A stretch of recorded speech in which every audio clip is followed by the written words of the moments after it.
Alright, welcome to part 2 of the University Administration Support Program pre-departure training. If you haven't already watched the first part, please go back and do that now.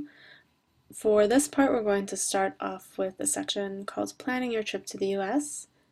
In this section, we will go over travel documents and visa regulations, travel arrangements, some suggestions of items to bring with you, such as documents or other items, and some notes about luggage and baggage policies as you're traveling.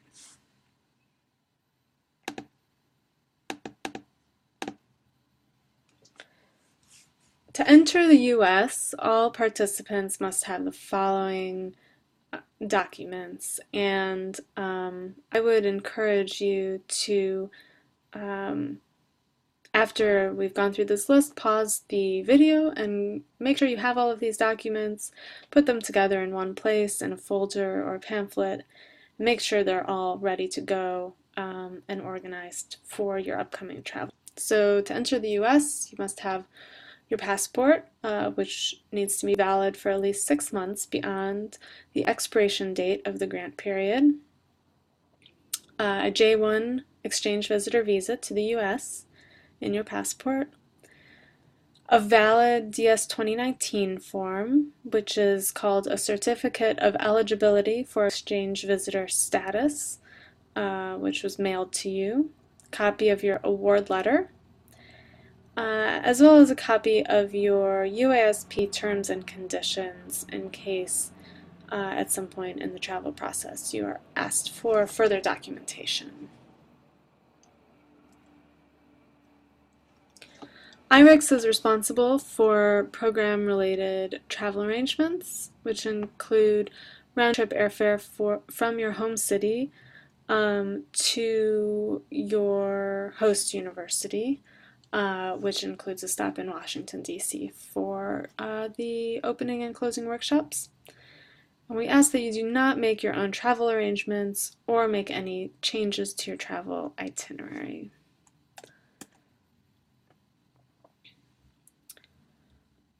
Some other items to bring with you on your trip are extra copies of all the documents needed to enter the country, so those documents that were listed on the previous slide, as well as copies of your passport and visa, and a U.S. Social Security card, if you have one.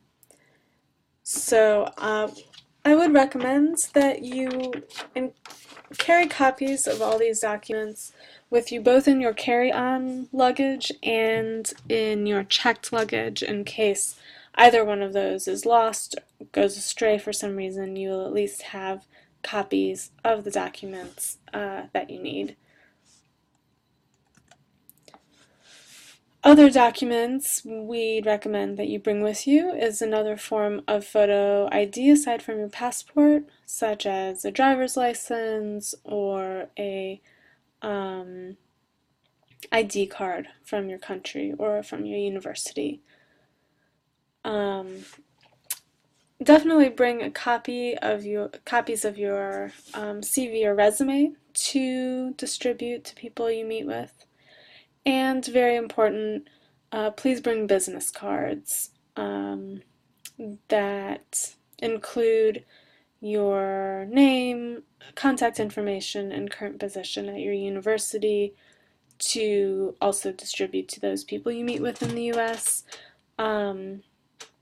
I assume for the audience I'm talking to right now, most of you have business cards in English, but if not, please be sure that you do have business cards that are in English that you can bring to meetings while you're in the U.S. Other items we'd suggest you bring with you are names and phone numbers for professional and personal contacts in the U.S. and at home. Written out on a piece of paper just in case that other means of accessing this contact information isn't available to you. As mentioned earlier, any medications you're currently taking. If you wear glasses, or contact lenses, please be sure to bring an extra copy of those. Again, as was mentioned earlier in the section about insurance, your insurance in the US will not cover eye care outside of emergencies, so please be prepared in that case. Very important, as your fellowship will be taking place from January to March. Many places in the US that you all will be going, it will be quite cold, it will be winter, so please bring suitable clothing for the winter. This means in most cases a warm coat, sweaters, boots that will protect your feet from rain and snow. Just as an example, I looked up some average temperatures in the state of New Jersey, which is a typical destination for this program. In February, the average high in February in New Jersey is 44 degrees Fahrenheit, which is 7 degrees Celsius. The average low temperature is 27 degrees Fahrenheit, which is -3 degrees Celsius. So this is just to give you an idea of the weather you might be encountering. You know, of course it varies from state to state and city to city, but please do be prepared to encounter some cold weather. You will be able to purchase warm clothing once you arrive in DC if that's not really available in your home country, but please bring as much as possible with you. All right, moving on. Also recommended that you bring some photos from your home, family, town, and school to show to those people you meet in the US to give them, you know, a little bit of an idea of where you come from and what it's like there. Finally, small, inexpensive gifts to share with new friends. So this could be handicrafts from your area, pictures, keychains, other kinds of trinkets are really appreciated and valued by people you meet as a little symbol of where you come from. All right, going over some important points about luggage. As you probably know, there are luggage restrictions on major US and international airlines that you should keep in mind. The restrictions vary by carrier, so once you are sent your itinerary, you should look these up online to see what the restrictions are for the particular airline you'll be traveling on.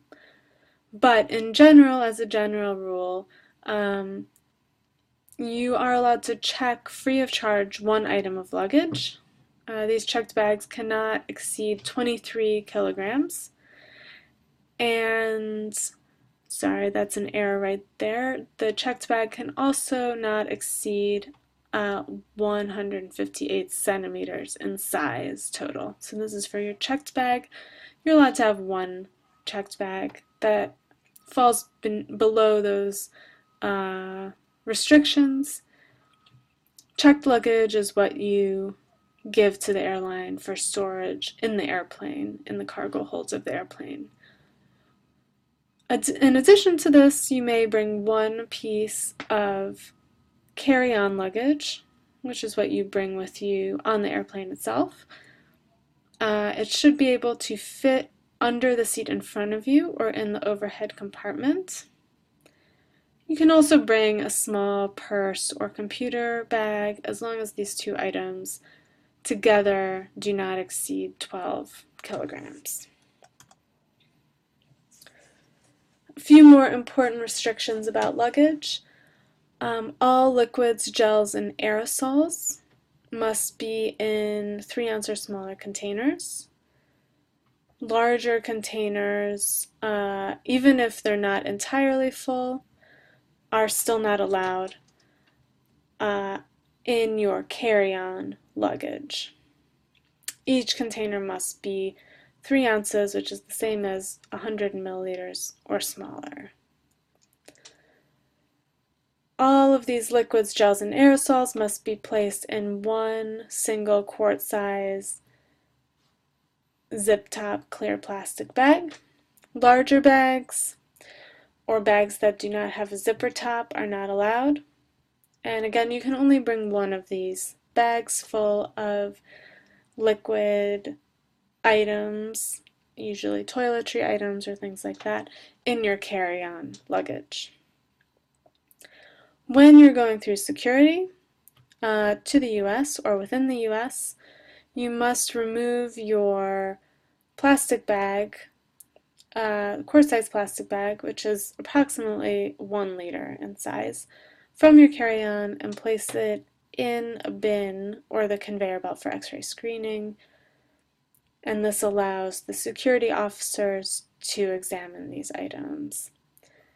All that said, if you would like to bring larger amounts of liquids, such as toothpaste or shampoo, in bottles that are larger than 3 ounces, you should place them in your checked baggage, and that is perfectly fine if these larger items that have liquids or gels are in your checked baggage. If you're not picky about what kind of items you use, of course, you can simply purchase larger quantities of toiletry items once you've arrived in the US. There's a wide variety available here. But if you have particular types of shampoo or other items, toothpaste that you would like to use, you should bring those with you in your checked luggage. This slide is basically meant to convey the fact that overweight or extra baggage fees can be very, very extensive. For example, if you, for each additional piece of checked luggage beyond 1, you might be charged $200. Could be more or less than that depending on the airline you're traveling. For each piece of checked luggage that is over the luggage limit of approximately 23 kilograms, you can be charged an excess bag fee or a per kilogram fee for those excess kilograms of weight. Any excess bag charges for international or US travel will be at your own expense. So again, we want to emphasize, please do confirm the luggage weight limit and fees with your airline prior to your departure, as what we've discussed here is really just a rough guideline to those things. When you travel, you should keep your most valuable belongings in your carry-on luggage that you bring with you. The following items should be included in your carry-on luggage: your passport, J1 visa, and travel tickets. You'll be given electronic travel tickets, but I would suggest that you print off a copy of your itinerary and carry this with you as you're traveling. Your DS 2019 form, a copy of your acceptance letter and UASP terms and conditions, some money for travel, any medication that you need once you get to the US, a change of clothes just on the off chance that your checked luggage does not come through immediately. It's good to have that with you. IREX's emergency phone number written down in case anything does come up on your travel, during your travel. A pen to fill out the customs forms that are given to you during your flight, which we'll talk about in the next section. And if you have any valuable electronics that you're bringing with you, or any valuables at all, so this could be your laptop, camera, iPad, any valuable jewelry, or anything else you want to be sure won't get lost. Please just keep that with you in your carry-on luggage. When you are flying to Washington, please be sure to try to check your luggage all the way through to Washington, D.C. In the great majority of cases, this should be possible. But as you're checking in for your flight in your home country, it's generally not a bad idea to just double check with the airline agent to make sure that your luggage has been checked all the way through to Washington, D.C. This way you won't have to retrieve it at any point during your travel, which can, result in a lot of running around that you would want to avoid. As you're traveling, please be advised that airport security will check all luggage and confiscate any prohibited items. In the handbook that was sent along with the links to these videos, pages 2 to 4 will outline permitted and prohibited items. In addition, again, please check with your local airline office to see any restrictions on luggage and carry-on items that may have changed recently.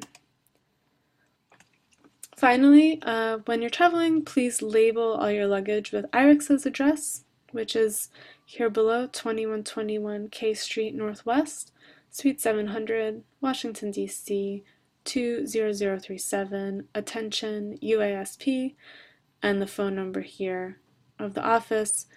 And this is just so that if your luggage does go astray, then it will be sent to the IREX office, and hopefully you'll be able to retrieve that during the opening workshop. All right, well, this concludes the second portion of the pre-departure training, and in the third segment, we will be speaking about arrival in the U.S.